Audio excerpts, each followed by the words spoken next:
Hi everyone, this is a Patreon content update and I just want to show you what we will be creating from scratch this month.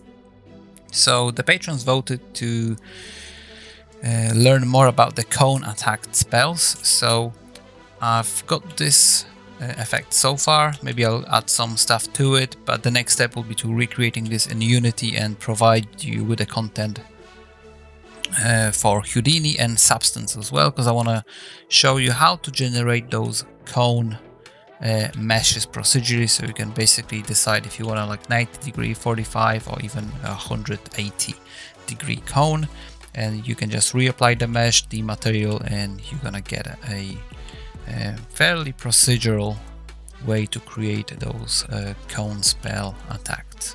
So in the past we've been dealing a lot with orange colors like fires and a lot of fiery spells, and this time I just want to maybe go for something a bit more bluish and yeah, just a bit more frosty looking.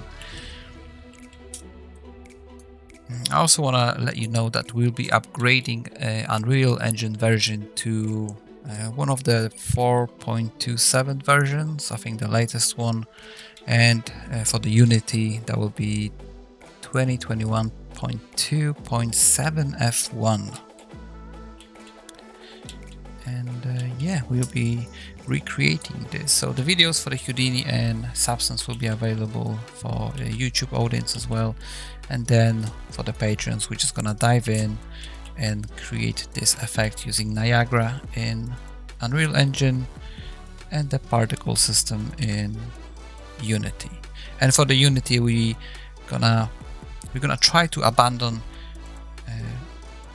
the plugins for the shaders, and we're actually gonna pick up the native Unity shader graph editor for creating materials.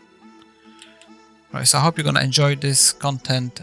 Houdini videos should be up very soon, Substance probably next week, and the Patreon content should be available next week on Sunday.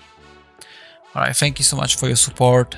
Thank you so much for watching as well, and I really hope you're gonna enjoy this effect. Thanks.